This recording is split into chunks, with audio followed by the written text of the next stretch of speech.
Hello everyone and welcome to WGBS TV Live, brought to you by SupermanHomepage.com, the #1 Superman fan site in the world. My name is Steve Eunice. In this, our February 4th, 2020 show, we're going to be covering a range of topics, including some sneaky news about the Superman and Lois TV series. We've got a description for the next Supergirl episode, comic book stuff to talk about, and so much more. We're also going to announce that we've got a special guest next week that we'll be interviewing live on the show. So all that and more in this upcoming edition of WGBS TV Live. And we also want to hear from you, our Superman fans out there watching live across the world, and to let you know how you can get involved and how you can participate in tonight's show. Let me introduce you to my co-host, Mr. Michael Bailey. Hey, Mike. Hey, Steve. Now, since WGBS Live is all about Superman, we want to hear from the Superman fans that are watching us right now live on YouTube. And about halfway through the show, if we don't have a whole lot going on, we're going to try to take your calls. And it's really simple for you to do that. Well, maybe not so simple. One, you need Skype. So get on Skype, search for the Superman homepage, send us a message saying you'd like to chat with us live tonight, wait for us to call you, and if we get to you, two different things. Like I said, wait for us to call you. Don't call us because that can screw things up. But the other big thing is if you have an external speaker as you're watching us on YouTube, please mute that, because we are on a Mike has a potty mouth delay, which Steve has never had to use, I might add. And that can kind of screw things up with the speaker. If you have any memories of listening to call-in radio at any point in your life, you know that can screw things up. But it's pretty much simple outside of that. Yep, indeed. Yeah, it's funny when you hear someone echoing 3 seconds later after you're talking to them. It's like all these voices. Or they're trying to hear you through the speaker, and you've asked them a question, and there's like silence. Yes, because they're listening to it delayed. Yes. So mute the speakers, mute your headphones, whatever it is. At least not headphones, because you'll need to hear us when we call you. But yes, get involved in tonight's show. And a huge thank you to our sponsor and patrons, Douglas Meacham, John Patrick Van Pelt, and Tina Murray. We appreciate your support. And if you want to support the Superman homepage and this live show, then please head to patreon.com/Superman homepage. You can be a sponsor for as little as $1. So get involved in tonight's show and the website as a whole. Well, Mike, you've just rushed home, closed down the shop tonight where you work, and we're both kind of a bit manic trying to, get live, get things organised. But we look like we're professional. We've been organising this for ages. We know what we're doing. Yeah, where are you today? I'm in Apocalypse. You're on Apocalypse, okay? Because I've got like posters from the 90s behind me, and you're on Apocalypse. You always want to show me up. It's okay. Just trying to test out this long string that we've got connected from our ears. Yeah. See how it's working. I was about to say, though, given how things are kind of going in your home country right now, maybe Apocalypse is not the most unrealistic setting to set yourself in. Yeah, we've got fires coming out of holes everywhere in Australia at the moment. All right, well, let's get into tonight's topics. And as I mentioned at the top of the show, I haven't actually posted on the website yet. It will go up pretty much soon after the show.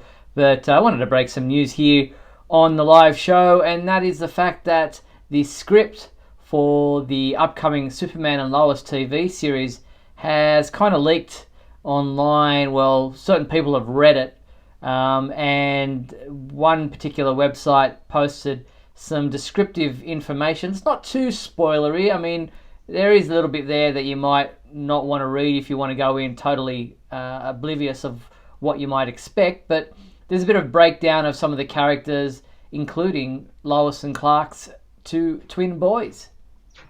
Yeah, well, we knew about the twins at the end of Crisis, which I thought was an interesting way to kind of lead into that. That's I kind of look at that as kind of the Jeff Johnsian way of doing storytelling, where they leak a bunch of stuff from from future stories and different series at the end of the last issue of a major crossover. Mm-hmm. But yeah, looking at this cast list, it's interesting. I'll give it that.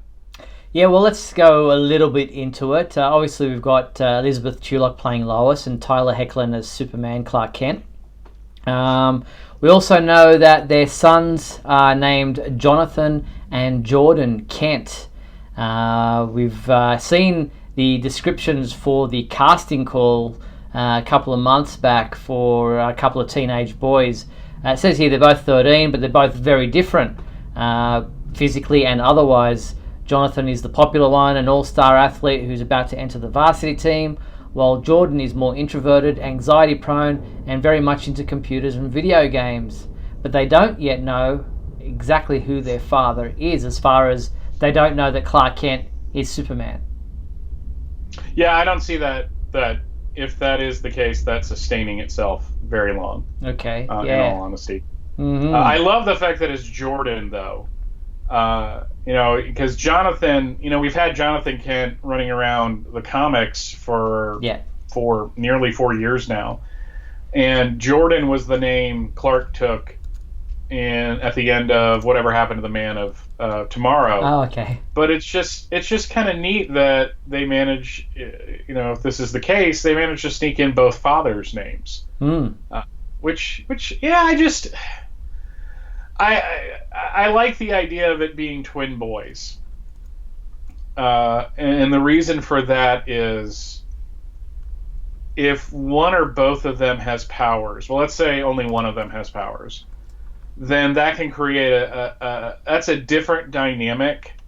If it's, and I'm not saying this in any way to sound misogynistic or sexist. In fact, I think it avoids all of that, because if it was a boy and a girl, and the boy had the powers and the girl didn't, then it's, oh my God, it's always the boy. Why can't the girl have the powers? If it's the girl that has the powers, then you're going to have these people that cry SJW at everything kind of up in arms. So if you have two boys, it creates a more even dynamic if one has powers and the other doesn't. Yeah, it's interesting. I think it's not something we've seen before. We've seen the Kents with a baby. We've seen the Kents with a son. But we've never seen them with twins, and this is an interesting development as far as a new angle on the story of Clark and Lois's parents. Yeah, having one son, as the dynamic was in Rebirth, and them kind of living out in the country, was neat because it gave Clark the opportunity to be, like everything to that kid, because it's the only kid he has. So he and Lois can spend more time focusing on it. If you have two sons or two children, you're on just a dramatic level, like for a TV series, that creates more opportunity for things to to have dramatic tension. And what if one kid excels and the other doesn't? I mean, we got the casting call back in, was that in December that thing hit? I think so. I think that was in December. And one was moody and into video games, the other's all American, and it's just like, well, that's what kind of happens sometimes when you have brothers and sisters. That dynamic can get really weird in the house where not everybody is the same. If somebody's moody and sullen and the other is outgoing, that creates good tension for a television series. Yeah, it does, and that should be an interesting angle to take the TV series in. People are saying, well, that's not the Jonathan from the comics. No one said this is Jonathan from the comics. This is not based necessarily directly on the comic book counterparts of Jonathan Kent, so we shouldn't try to make the TV series match the kid that we're seeing in the comics. This is a different story. The fact that they've called him Jonathan, I think, is a nod to that. So we also see that in this, the description says that John Kent, as in Pa Kent, is no longer around, but Martha still is alive. Also, we have General Sam Lane involved. We have Lana Lang involved. Lana seems to be married, but not necessarily in a happy way, which looks like in this version, the Superman 3 alternate reality, she ended up marrying the drunkard. Good old Brad Wilson. That would have been good. They're calling him Kyle Cushing in here, but Brad Wilson would have been cool. Yeah, that actually, I wonder how on the nose that would have been, you know? Like, I know they love to do nods to the Donner movies. I'm actually hoping they open that up a little more in the Superman series, where they reference other shows, like the George Reeves series, or Lois and Clark or something like that. But man, I guess that might have been a little too on the nose, and then you would have to get Chuck Cunningham back to play Brad Wilson, which is always weird that he was Richie's older brother for like 3 episodes before he went upstairs and never came back down. So yeah, we have supposedly a new villain who appears at the end of this pilot episode, and there's a bit of a revelation which I won't go into here, but it's like, is Bendis writing this? Yeah. Oh God, I hope not. Because then they'd get rid of the Clark identity at some point. No, I like the idea of General Sam Lane being around, though what role he plays. I mean, he and Lois have historically, since the post-crisis era, not gotten along. As a matter of fact, during New Krypton, he killed himself at the end of it because he was all about being mad at Superman. So I'm kind of hoping they don't go in that direction, because I hated that. It's just, I love the idea that Lana's involved. Yeah. I just hope it doesn't turn into Lana's there, so there's like a romantic triangle, even though there shouldn't be. Because of the fact that her marriage is falling apart, and she's going to lean on Clark. I'm actually hoping that it just creates a good friendship for Lois to have. Yeah, that'd be good. In addition to Clark, because there were times, especially in the pre-crisis era, where they could be very friendly towards each other, and it created an interesting character dynamic. It just, if Lana's involved and her husband's involved, I just don't see things. This isn't going the way I thought it was going to go. Okay, that's interesting. I was thinking this was going to be an urban show, but if Lana's involved, Lana doesn't usually live in pre-crisis she did, but post-crisis and mostly she lives in Smallville. So. Well, are they not still in Smallville as far as the description here says? She's a banker still living in Smallville. Yeah. So you have that going on. So which means we could see the Kent farm more often from the CW's version of the Smallville actual, whole thing there. I know that's a real house, and they just shot like on the exterior of it, and everything inside, which was always one of the impressive things to me about Smallville, is that every time they went inside the house or the barn, I never thought they were on a set. But obviously they were. Yeah. But I mean that to me is extremely impressive that they were able to kind of have that, because sometimes with shows like when you watch, like especially when you watch Crisis, it's obvious that Star Labs is a set because they just kept redressing it for things. Yeah. For different sequences. But Smallville always had that sense of being in the real world until they got to Metropolis. So I guess it's going to be I'm going to be more interested when the casting starts popping. Yes. To see who's playing who, because again, this group has never really screwed up a cast, the casting of a character. Yeah, it's true. Usually, especially with the super characters, it's always been dead solid perfect. So I'm kind of interested to see where they go with that. It's funny, when we mentioned Lana Lang, I automatically thought of the comic book Superman the movie, Superman 3 version of Lana, not the drama Lana from Smallville, which Tina reminds me of in her comments. It's like, which version of Lana are we going to get? I don't see... Smallville was very much its own thing, and I don't see a lot of that Clark in Tyler Hoechlin's Clark. So I'm assuming everything about his Clark screams post-crisis Superman, with maybe a little like movie and Lois and Clark thrown in here and there. So to me, it would probably be much closer, maybe not Superman 3, but much closer to a post-crisis version of the character. Which, if she's having trouble with her husband, that's when you kind of maybe later down the road, bring in Pete Ross. Yeah, interesting. So yeah, there's a post about to go up on the website later after the show. So make sure you check that out once it goes up. If you're trying not, if you're not worried about spoiler material. Lana will also have a daughter, so I wonder if she's, well, she's 14, so, and then there's another one who's 8, so she's got a couple of kids of her own. I wonder if there'll be some romantic teenage love there between the Kent's the boys trying to, win over the affections of Sarah, the 14-year-old. It's a CW show, Steve. It's a CW show. I'm just going to leave it there.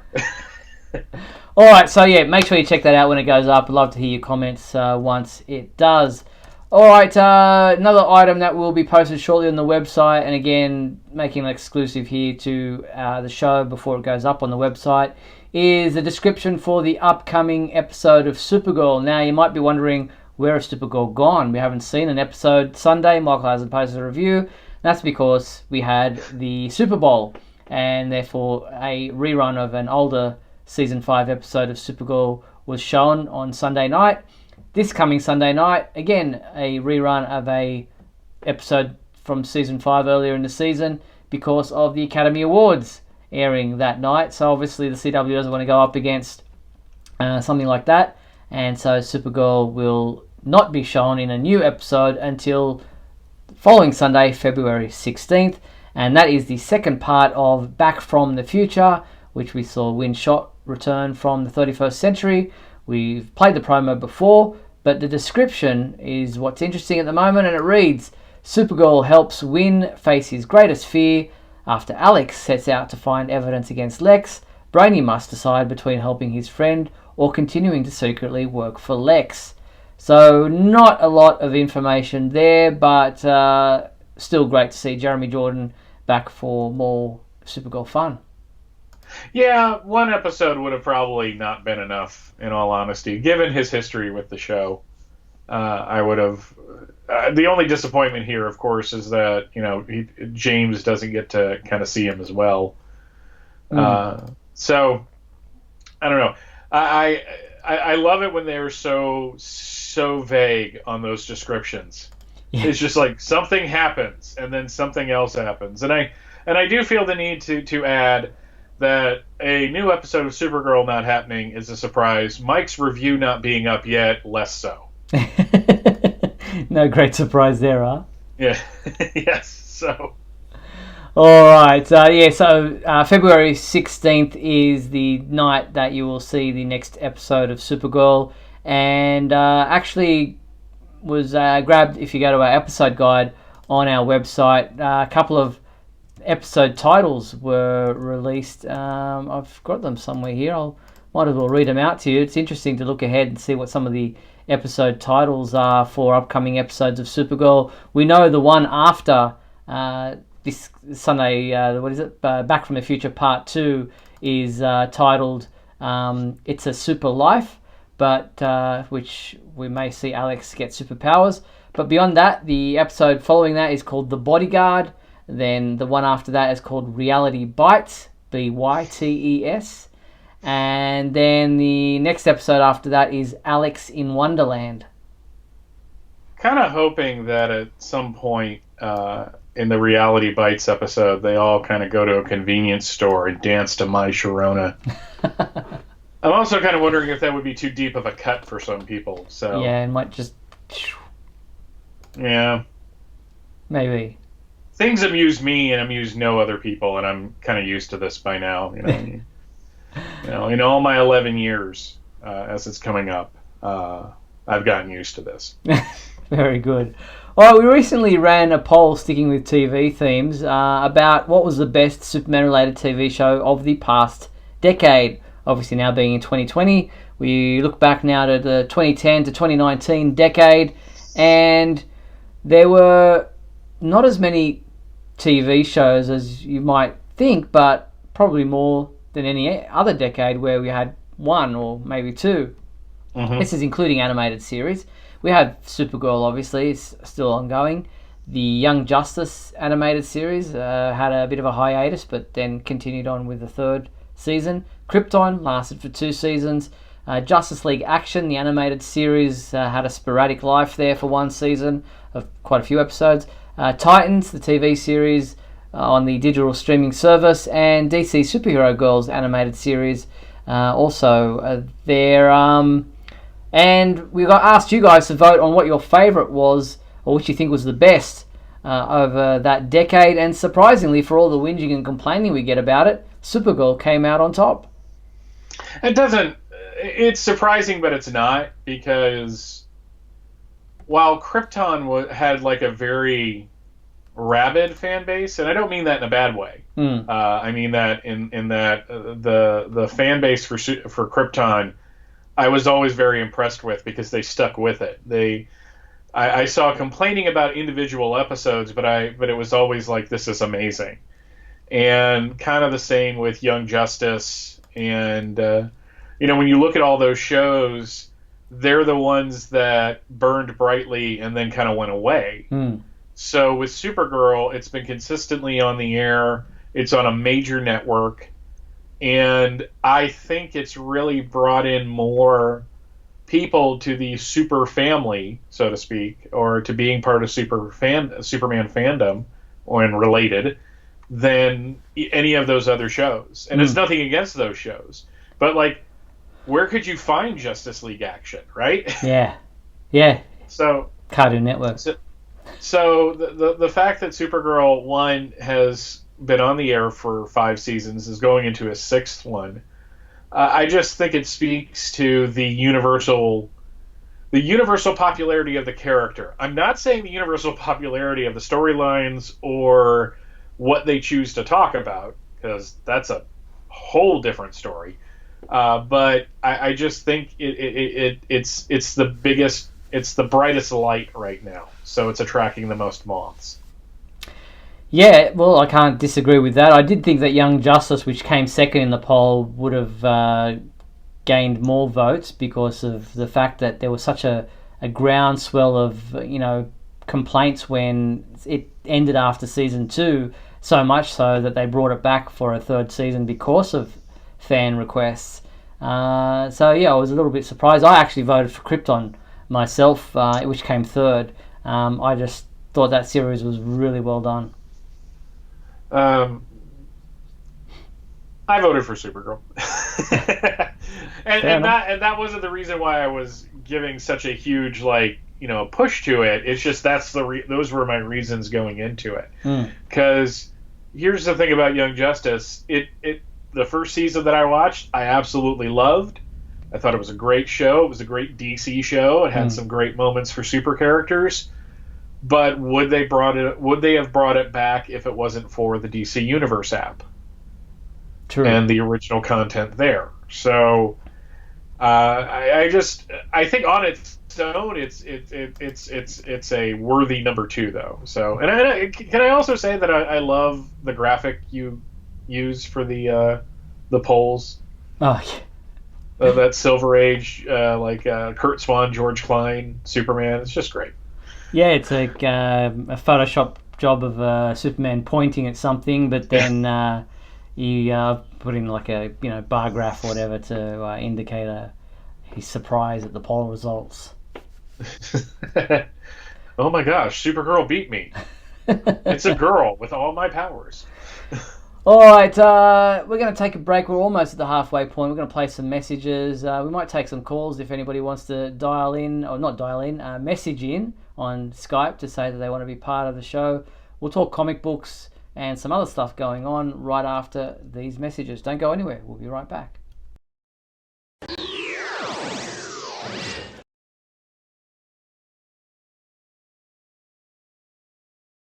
We'll be back in a moment with the exciting climax of today's episode.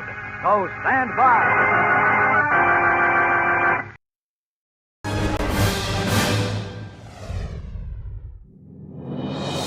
up in the sky. It's a bird. It's a plane. No, it's SupermanHomepage.com, the #1 Superman fan site in the world. SupermanHomepage.com, covering the world of Superman from the 1930s to today. News, reviews, rumors, and reports. SupermanHomepage.com for all your Superman comics, TV shows, movies, cartoons, radio shows, and more. Everything you ever wanted to know about the Man of Steel and more. SupermanHomepage.com. Thanks, Superman Homepage, for all the support over the years. I really appreciate it. I'm Matt Balmer, the voice of Superman in Superman Unbound, and this is the Superman Homepage. Right here on Superman Homepage. Insiders say Lex Luthor took the nation's power.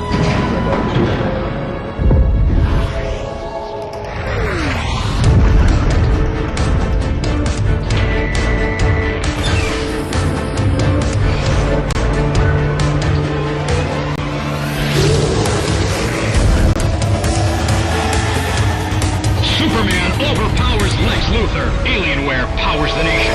Alienware. Embrace the power.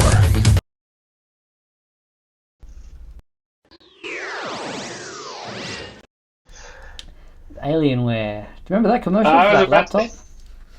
I remember that laptop being insanely expensive. Yes. More than anything. That I remember when that came out. There was a lot of really good Superman Returns merchandise. I had the keyboard and the mouse. Yep. Until they just stopped working. Still using the mouse now. So I just I love the fact that for like this one brief period around 2006, there was just like a bunch of Superman stuff to buy, and then it just all evaporated. Yeah. Until years later. Yeah, exactly. Really interesting commercial there for the Alienware laptop, Superman laptop. Alright, so as I mentioned, comic book side of things, Action Comics 1019 came out this past week.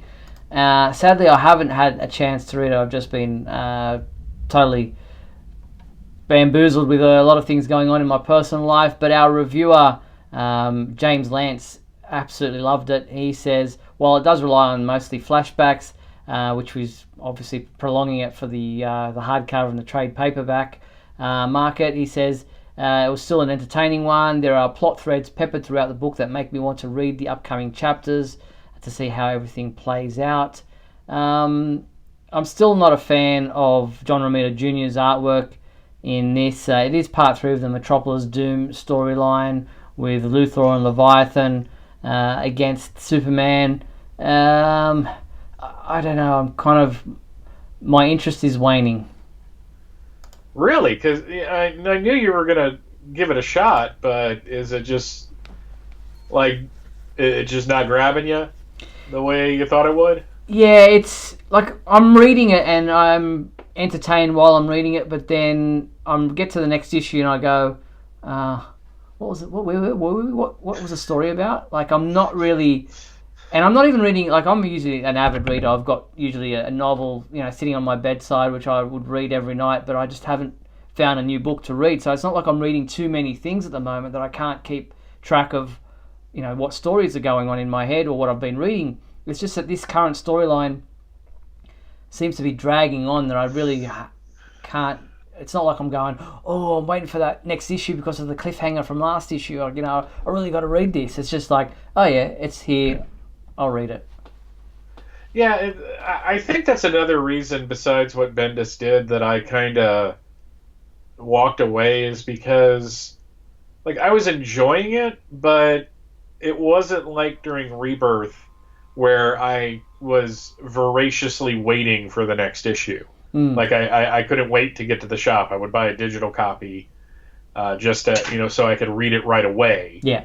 And then, get my physical copy and kind of leaf through it. So, which is another reason why digital is so spoiling of me as a reader, is like 10 years ago, if I missed an issue of something, it would be like, do I really want to go through eBay? Do I really need to find this? And now it's just like, I'll just wait till it's 99 cents. Then I'll buy it. It'll be great. So it's kind of I guess I'm at this point, I'm disappointed that other people who wanted to stick it out don't seem to be liking it as much. So it's just not a priority for me like it used to be. I used to be really gung-ho about Wednesdays, or for us Thursdays here, when comic books would be released. It was just like, yep, get up straight on the app, download them, and then read through them in the one night, just because I was really keen on seeing what where the stories were at for these next issues. But now it's like Thursday, Friday, Saturday before I sometimes get around. Oh yeah, grab my iPad. Oh yeah, don't buy them, and then I go, 5 comics I got to read. I'll read one. It just doesn't seem to have that grab anymore that it used to, and it's not because I'm older now or that I'm not still enjoying reading comic books. There are certain titles that I'm like really keen to see what happens, but Bendis at the moment it just seems to be, nothing really happens from week to week or issue to issue. It's just like, okay, I could just read the whole lot down the track sometime and enjoy the story then. It doesn't seem to be necessary to buy every issue as they come out or read them ASAP. That is the danger of Bendis, is that his stories, by their very structure, allow you to wait. So then you can read everything at once. This is going to be the true test, though, is what does he do now with Superman? Now that the secret's out, is it just going to be is it going to be one of those things where it was this huge, reveal, they have these specials, they have all this stuff that they're doing, and then after that it just doesn't matter because they just deal with Superman as Superman? Just existing in that identity all the time, or is he actually going to deal with it, or is he going to lose interest in the character now that he's written it for a couple years and has all these other irons in the fire at DC Comics? It seems like he's writing like a third of their books. Yeah, well, I mean, you talk about where is he going to go with this. There was a comic book solicited called Superman Heroes #1. For January 29th, it was supposed to come out, and that was the issue that would look at how the heroes reacted to Superman's announcement that he and Clark Kent were one of the same. Didn't come out January 29th, so I thought maybe it'd come out February 5th this week. It's not coming out this week. Next week, there's supposed to be Superman Villains #1, which looks at the whole story from the villain's point of view. I'm not sure if that will come out next week because the heroes one hasn't come out yet, so there's scheduling issues happening as well. I'd give the villains more likely than the heroes because DC loves their villains. You just look at everything that they've really focused on in the past 20 years, and it just seems like the villains are their favorite characters. I mean, there was an entire documentary about DC villains that came out around the time of Forever Evil. So, it just doesn't surprise me. Forever Evil, you just talk about the villain straight there, and then it was the year of the villain that seems to have gone on for 18 months. Well, didn't it start in May? So I guess if it goes after May, it's more than the year of the villain, but... Anyway, so looking ahead at what's available this week, and there are 3 titles for Superman fans that they might want to sink their teeth into, and that is Justice League #40, which has been an interesting read. That is out this week and is available in a variant cover, a pretty cool variant cover at that. Also available this week is Lois Lane #8, 8 of 12. That's not a great cover. I think our reviewer from memory, the review will come out tomorrow, says, why is the artist drawing Lois looking like Michael Keaton? Wow. That is also available in a interesting variant cover. Also available, much better looking cover. Young Justice #13. We see Superboy there in an interesting Warlord Reborn outfit. That is also available in a variant cover right there with Warlord in the center. So check those 3 comic books out, Justice League 40, Lois Lane #8, and Young Justice #13, all out this week on Wednesday, February 5th. I don't think Michael Keaton would make a very good Lois Lane. That's just a personal feeling. Yes, no, I don't think so either. People didn't think he'd make a great Batman either.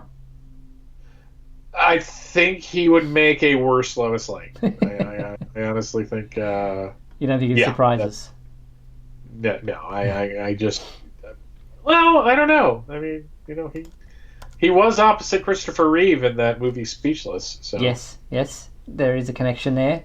All right, DC Comics also this week gave us a look at an upcoming artwork for Batman Superman number 7. Just bring up some of the graphics here as we talk about it. This is the artwork for the cover, and it's General Zod has returned to Earth, and his new target is Ra's al Ghul. Is that how you pronounce it, or is it Raish? Oh, it just depends on what camp you want to go into. Okay. I always say Ra's al Ghul. Ra's was the kind of the Nolan films. Raish was Batman the Animated Series. I have said both. Yep. Now, in the aftermath of The Infected, Batman universe artist Nick Darrington joins the series as Batman and Superman create new measures to prevent hidden and dangerous supervillain plots in the future. It says, using new technology to track villains throughout the DC universe, the Dark Knight and the Man of Steel are startled to discover that General Zod has returned to Earth, and as I said, his new target is Ra's al Ghul. What is Zod's plan, and what does it have to do with the destroyed bottle city of Krypton? Find out in the first chapter of a 2-part epic, Batman Superman number 7, written by Joshua Williamson, will come out February 26th. Oh, please, dear God, do not throw the bottle city of Kandor in a Lazarus pit. Oh, man. It would be terrible. I love the artwork on this. It's pretty cool imagery.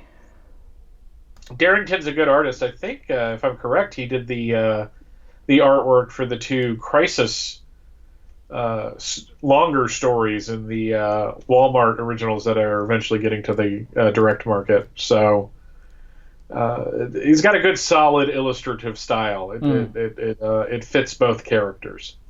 So they're the pages if you want to see them in full or blow them up on our website. Head to supermanhomepage.com. And this Batman number 7 will, as I said, come out February 26th, followed by the conclusion to Kandor Compromise in Batman Superman number 8 on March 25th. So there's Batman Superman number 7. Alright, this week DC also shared with us a bit of a preview or a snippet from their extensive interview with comic legend Todd McFarlane, in which he discusses the new line of DC toys, and he discusses why he likes to make things big. Here's a video that we were provided. Take a look. It's been up on the website, but here's that clip for you right now. So Todd, you were talking a little bit about the kinds of things that you guys think about when you are designing these lines to set them apart from the competition, to set them apart from everybody else. What else were you guys talking about? You're talking about the big, meaty plastic stuff. You're talking about incredible likeness. What other kinds of things are you guys thinking about to make those stand out? My figures are slightly a little bit bigger, right? Yep. I've always had a bias, and it's weird because people go, they're not in scale with everything else, and it's like, that's purposeful. Because, from the very first time when I started my toy company, I just measured what was out there, and then I made my first line with a character called Spawn, and I go, I want to make sure he's bigger than everybody else, so it looks like he can beat them all up when you're clashing with them, right? Yeah. I think the mentality's still there. I love where that people mentality. sit and say, well, it doesn't all matter. I'm going, no, ours are bigger, right? And it's like, and it's weird that people are complaining, you're giving us too much plastic. It seems like a weird thing that's like, you're giving us too much Hershey chocolate. Why don't you scale it down for the same price? Yeah. I'm just trying to give value. And the thing is, too, you go just a little bit bigger, you can do a little more detail. Yeah. You can do some stuff that you might not otherwise be able to do. So there you have it. That's Todd McFarlane talking about making his figures just a little bit bigger than everybody else's out there. Get more bang for your buck, and he says you can get a little bit more detail. You can see a little bit more of everything in there. There's been some criticism of the action figures that are out there, some about the shoulders, some about the proportions. I know that you've been out at a Walmart and found some of them. What do you think? So, first off, I really like the fact that I was able to find them. Mattel, much like Hasbro, their distributing is awful. It never seemed to get... There was never any consistency in the lines coming out. It's just like if they showed up, yay. If they didn't, well, you were on eBay. I was kind of following these figures coming out because the fact that there were not one but three Superman figures. I was like, okay. They finally hit the Walmart closest to me, and they had most of the line. They did not have the Superman in armor. And again, I have to say, I'm just amused that Todd McFarlane is doing a DC action figure based on designs by Jim Lee. This is like fanboy Inception almost. And there's trading cards with them, so it's like doubly cool. 90s. I'm impressed with the packaging. It's a really handsome display. So if you kept it in the box, it looks really good in the box. Taking it out is a little more complicated. The animated Superman is awful. Yes, I've heard that. For standing up. I mean, it doesn't look bad, but it comes with a little base to put him on, and you have to. Because this Superman has skipped leg day like since he started working out. Someone really needs to talk to him about that. And I sat there the night I got him after I took him out of the packaging because I'm that type of guy, and I kept standing him up, and I put him on the display, and it's like he's got rickets. I mean, it's just he's all crooked, and he comes with like this like metal that he's apparently bent up. I don't know how you're supposed to put that in his hands and have him stand up. I was a little more pleased, and I this is the one I put out with the Action 1000 figure. It's got this really cool detailing here. With the S is kind of reflective. Mm-hmm. It's got kind of a sheen to it. And it's just a very powerful looking figure. The proportions are great. He really can't stand on his own either, but once you put him on the stand that he comes with, and you can even have it, it's got a little hook that comes with it if you want to have him like he's floating. You can do that. The cape is a great length. My only complaint is that there is no S on the back. Which, this is an action figure. This isn't animating it. You have no excuse. The one area that I was most impressed with is when you went through the Mattel line of Superman figures, especially when they were doing like the DC Classics line, the Superman head sculpt was terrible. Yeah. He had like this long jaw, and I just didn't think it looked all that good. This is a really powerful looking Superman figure. Much better, I have to say, than the Batman figure. The Batman, the normal looking like DC Universe Batman figure looks kind of weak in comparison to Superman. Okay. So the fact that you can find these in stores, and they're here in the States, they're at Walmart and Target, so it's not like they're exclusive anywhere. Yeah. Just makes it so far as a release, and if the distributing stays this way, I think the McFarlane toys are going to do a lot better than the Mattel ones did. Oh, very good. So, yeah, you can buy those at our website. If you're interested, you can get them through Amazon as well. So, what are they worth in Target and Walmart? $20. Okay, yeah, so they're the same on... Standard figure price right now. $19.87 for the animated, $19.99 for the Unchained Armor one, and $24.95 for the Action 1000 action figure. Looking at our Amazon figures there, and when you do buy them through our website from Amazon, we get a portion of that. So support the Superman homepage while you buy the action figures for the same price you would be buying them anyway. We just get a percentage. So why not support the Superman homepage while also purchasing your action figures? All right, so that's the Todd McFarlane stuff. The Superman homepage Super Trivia Quiz has been updated for another month, and we've got 3 interesting alter ego villain questions this time around. Question number 1 is, on the Supergirl TV series, what is the alter ego of Toyman? So what is Toyman's alter ego? And then the second question is, on Superman the Animated Series, who became the villain known as Parasite? And question number 3, in the Superman comic books, who ended up being the secret identity of the villain known as Ruin? So there are 3 questions. If you think you know the answers to all 3 questions, head to the Superman homepage website and you'll find the Super Trivia Quiz under the Favorites menu. So make sure you get involved in this month's Super Trivia Quiz.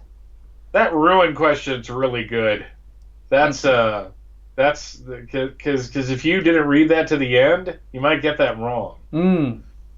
So I like to do a couple that are pretty easy, or most people would know. Then there's some of the more obscure, die-hard fans questions. So far, from all the responses we received, we've received quite a few. 99% of the people know all 3 questions, know the answers to all 3 questions. So pretty impressed. Yeah, it was like that trivia contest they did when Krypton was about to premiere, and you'd get 3 questions that are super easy, and then it was, what issue did Purple Kryptonite first make its appearance, first and only appearance in 1976? It's just like, I don't know. Thank God it's multiple choice. So that's the Super Trivia Quiz. We do have a caller, I believe, that we can go to. But Michael, did you want to tackle This Week in History, or do you want me to go to the caller first? Go to the caller so I can set that up. Okay, yeah, will do. I'll head to try to get Mark Lax into the... Just trying to find it here. Close that off, and I'll add Mark to our call and get him into tonight's show. And so, Mark, if you're ready, we're calling you now, and we will soon chat with Mark. I'm sure he'll want to have a chat about comic books and other stuff going on. So there we go, still got Michael on the line. Calling Mark now, and Mark has joined. Welcome, Mark. Hey guys, how you doing? Doing well, thanks. How are you this week? There I am. Let me see. Can I get on there? Yeah, I can see you. Oh, hey. Okay. How you guys doing? Good, thanks. What's happening with you this week? Did you read Action Comics 1019? No, I did not. Seems like it's a trend. Yeah, I was about to say. Like I said last week, it's not a pointed reading, but I do. I mean, I plan on reading it maybe this week. I thought maybe I read everything digitally now. Yeah, same. It's easier to get it, but sometimes you gotta, when there's a big splash page, you gotta either widen it out or you gotta do the guided reading thing. The view. Yeah. Yeah, and then that's fine. But sometimes reading older comics on there is easier because there's not as many splash pages. But yeah, so I haven't gotten to it yet, and I'm way behind on Justice League, and I want to read that. But I'm still into the comics. I'm just not rushing over and reading them. Yeah, fair enough. Yeah.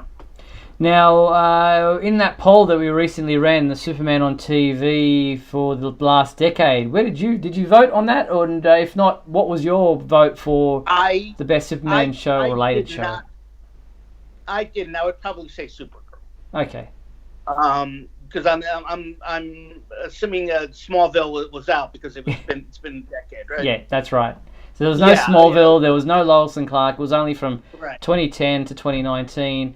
I think Smallville finished... Actually, when did Smallville finish? 2011.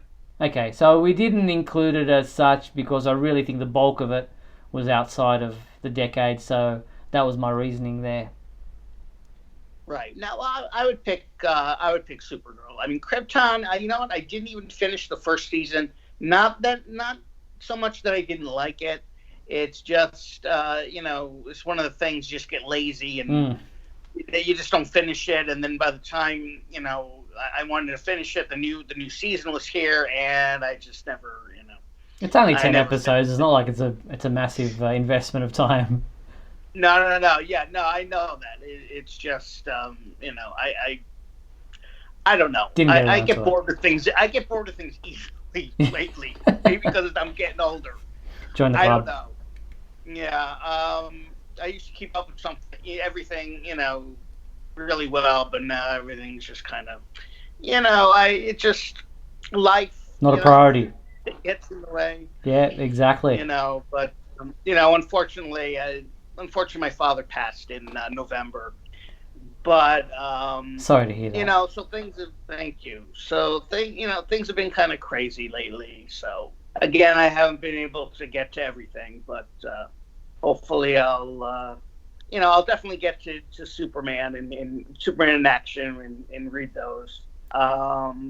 But right now, I remember a year or so ago, I was much happier as a Superman fan, obviously, before Bendis. Although I have to say, early on, some of the Bendis stuff was okay. I liked action at first, and then I started getting bored with the whole Leviathan and that thing, and then I thought Superman started to rev up a little bit towards the end of that arc. Leading up to with the Legion.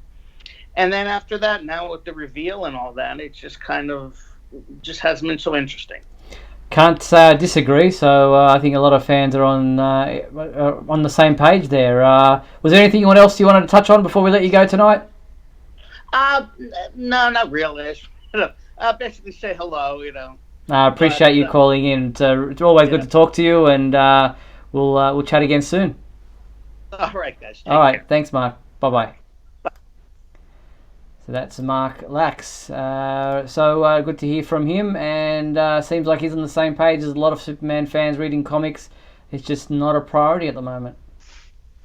Yeah, I'm wondering if it's just we're in a lull where it happens with comics. Yeah, they go through and just about anything waves. Really. All right, I mentioned next week before I get you to do your This Week in History. Next week we are going to be chatting live on the show with author and Oscar-winning special effects artist Colin. Where's his name there?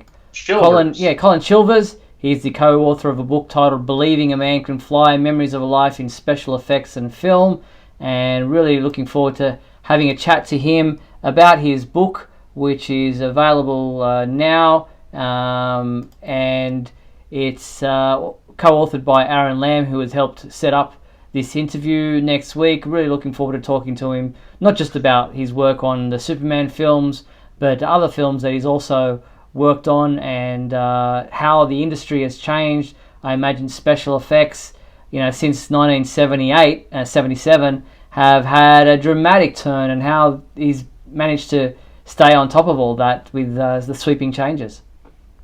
Yeah, I'm going to have to double check. I think he directed a few episodes of the Superboy series as well. Okay. So that would be, if that's the case, that would be interesting to ask him about.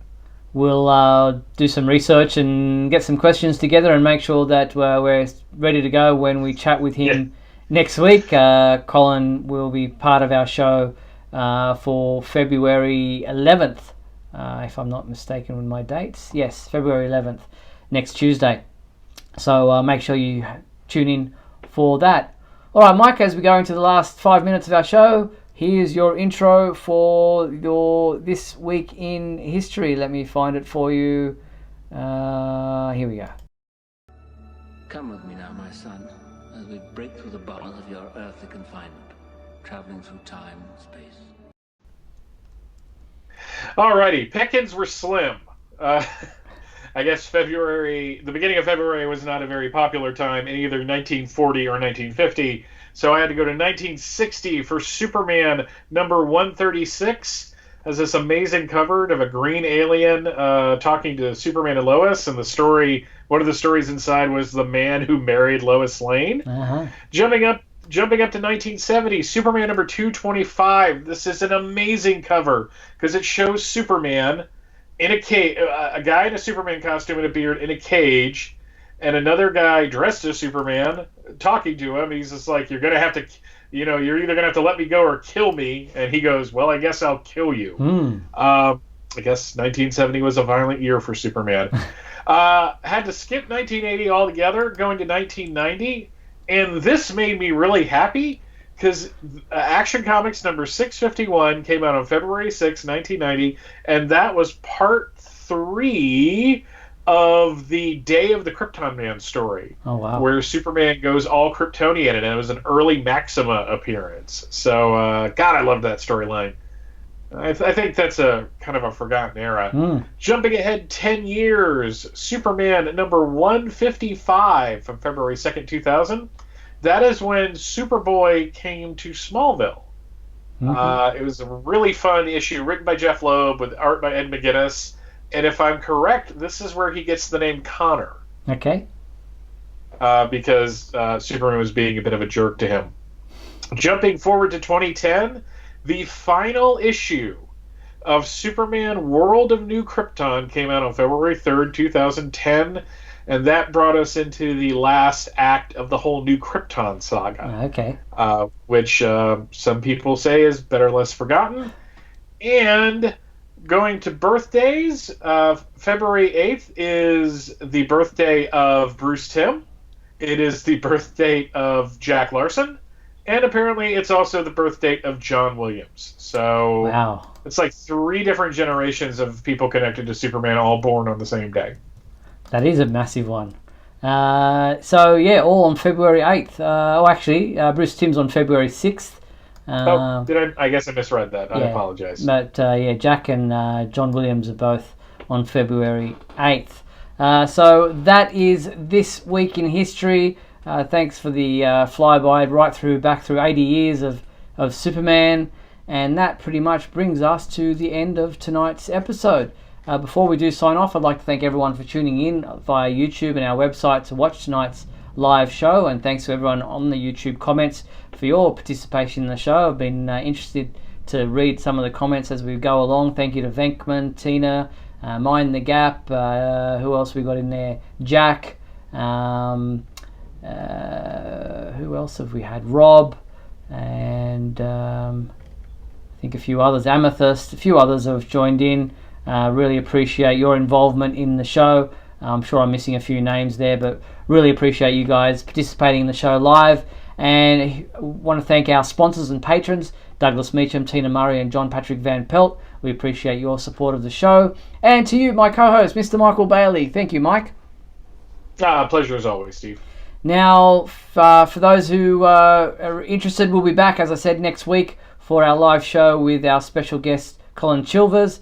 But before then, make sure you check out the Superman homepage for all your daily news updates on everything surrounding the Man of Steel. Tonight's show and the full hour of tonight's show will be available both via YouTube and our website. If perhaps you tuned in late or missed part of the show, you'll be able to watch it in full on either of those 2 locations.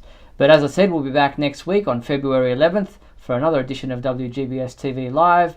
But for now, I'm Steve Eunice. Thanks for watching. On behalf of Michael and I, see you next week.